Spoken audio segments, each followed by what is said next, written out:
Hello everyone, I'm Meteorologist Charlie Ironmonger. Thank you so much for joining me today for your 1 p.m. news and weather update from the First Alert Desk. Now we've got news out of Kinston where a man is behind bars facing rape charges.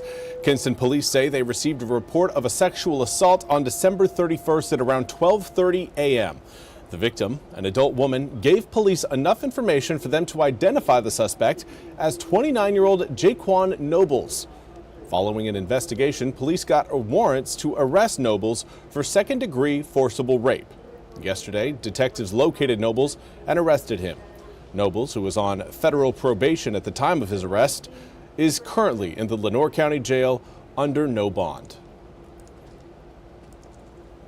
And we continue to follow the ongoing kind of situation in Venezuela, along with the oil tankers that continue to try to evade the U.S. blockade of the Latin American country.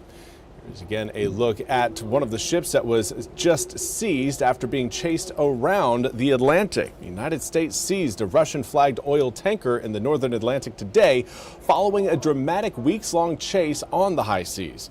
A U.S.-European command confirmed that the ship has been secured and the Department of Homeland Security is leading the operation with the support from the U.S. military.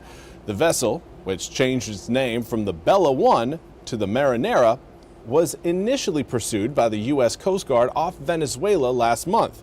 It emerged as a new flashpoint between Washington and Moscow and threatened to undermine the Trump administration's blockade of the Latin American country.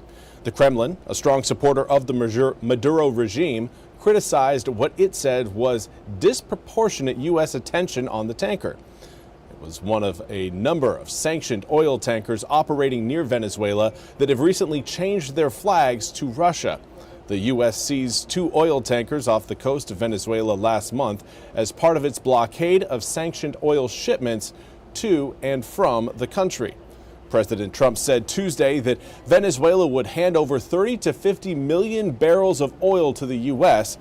as its vast reserves emerged as a key pillar of his plans at a point of tension with Russia and China. And now for a look at your weather forecast. Again, looking at very sunny skies out there right now. Sunshine is helping boost our air temperatures well above our seasonal average, all the way into the 70s for parts of eastern North Carolina. Let's take a look at exactly what we've got going on across the Carolinas. Last bit of really significant cloud cover right now is actually down south of Charleston, kind of near Hilton Head. Let's zoom the picture in on Greenville, though, and again, out your door, this is kind of what you're walking out to see. Mostly sunny skies. 70-degree air temperatures come with a westerly breeze at about 6 miles an hour. And right now, current air temperatures generally reading for inland areas between around 68 to 72 degrees. Quite toasty, considering the calendar still says that it is, in fact, January.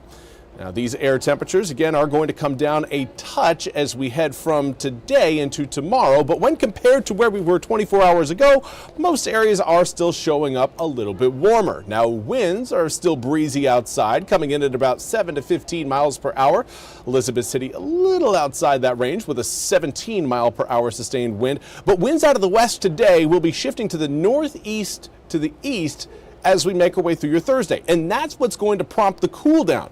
Today, we're getting our air from a warmer place. It's called warm air advection, when warm air moves into an area and thereby heats it up. Tomorrow, it's going to be kind of more cold air advection. When that water and that air comes in off of the Atlantic, tends to be a little bit cooler than when it comes in over land, and that is going to lead to air temperatures taking a bit of a hit. Maybe not so much that you notice it, still arguably t-shirt and shorts weather by the time we get to tomorrow. But again, do note that, again, air temperatures are going to relax a little bit from the 70s today, more into the mid-60s by tomorrow. But of course, the rain showers that we've got our eyes on for this upcoming weekend all reside with that area of low pressure south of Los Angeles. That area of low pressure is going to scoot its way across southern Arizona over New Mexico. And by the time we wake up tomorrow morning, the center of that system should be working its way over central Kansas, and from there it's going to continue to work its way up towards the northeast, moving over the Great Lakes. But during that time period, the cold front attached to that low pressure system is going to extend, and that is going to increase the area that this system will affect, but it will also decrease the strength of the impacts that it will deliver. So we're not looking at any sort of severe weather. We're looking at more light to moderate scattered showers coming in on Saturday and lasting through, I would say, at least Sunday at around lunchtime.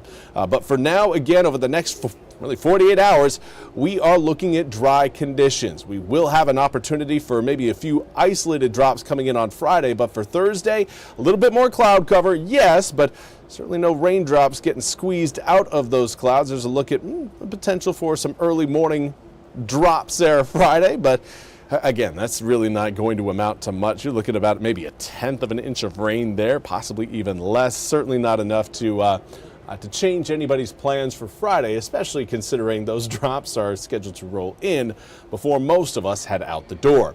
73 degrees on Friday, turns to 75 on Saturday, and then from there we cool off. 75 turns to 60 from Saturday to Sunday, and then we drop another almost 15 degrees from Sunday into Monday. It is again going to be quite the drop, dropping almost 30 degrees from Saturday into Monday afternoon. Through the following week, coming up next week, starting out cold, yes, but we'll see enough sunshine that it will gradually warm us up as we approach the tail end of next week.